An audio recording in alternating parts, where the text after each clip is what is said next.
एक लड़का था, माँ ने उसका विवाह कर दिया, पर वह कुछ कमाता नहीं था। माँ जब भी उसे रोटी परोसती थी तब वह कहती कि बेटा ठंडी रोटी खा लो। लड़के की समझ में नहीं आया कि माँ ऐसा क्यों कहती है, फिर भी वह चुप रहा। एक दिन माँ किसी काम से बाहर गई तो जाते समय अपनी बहू उस लड़के की पत्नी को कह गई कि जब लड़का आए तो उसको रोटी परोस देना और रोटी परोस कर कह देना कि ठंडी रोटी खा लो। उसने अपने पति से वैसा ही कह दिया तो वह चिढ़ गया कि माँ तो कहती ही है, और वह भी कहना सीख गई। वह अपनी स्त्री से बोला कि बता रोटी ठंडी कैसे हुई, रोटी भी गर्म है, दाल साग भी गर्म है, फिर तू ठंडी रोटी कैसे कहती है।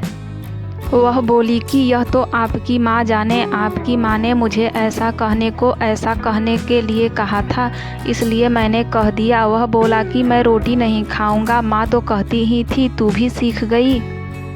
माँ घर आई तो उसने अपने बहू से पूछा कि क्या लड़के ने भोजन कर लिया। वह बोली कि उन्होंने तो भोजन किया ही नहीं, उल्टा नाराज हो गए। माँ ने लड़के से पूछा तो वह बोली कि माँ तू तो रोज़ाना कहती थी कि ठंडी रोटी खा ले और मैं सह लेता था, पर अब यह भी कहना सीख गई रोटी तो गर्म होती है, तू बता कि रोटी ठंडी कैसे है। माँ ने अपने बेटे से पूछा कि ठंडी रोटी किसको कहते हैं, तो बेटे ने बोला माँ सुबह की बनाई हुई रोटी शाम को ठंडी होती है, बासी रोटी ठंडी और ताज़ी रोटी गर्म होती है। माँ ने कहा बेटा अब तू विचार करके देख, तेरे बाप की जो कमाई है वह ठंडी और बासी रोटी है, गर्म ताज़ी रोटी तो तब होगी जब तू खुद कमा कर लाएगा।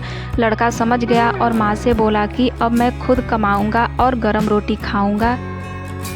इस कहानी से यह शिक्षा मिलती है कि विवाह होने के बाद ठंडी रोटी नहीं खानी चाहिए, अपनी कमाई की रोटी खानी चाहिए। इसलिए विवाह तभी करना चाहिए जब स्त्री का और बच्चों का पालन पोषण करने की ताकत हो।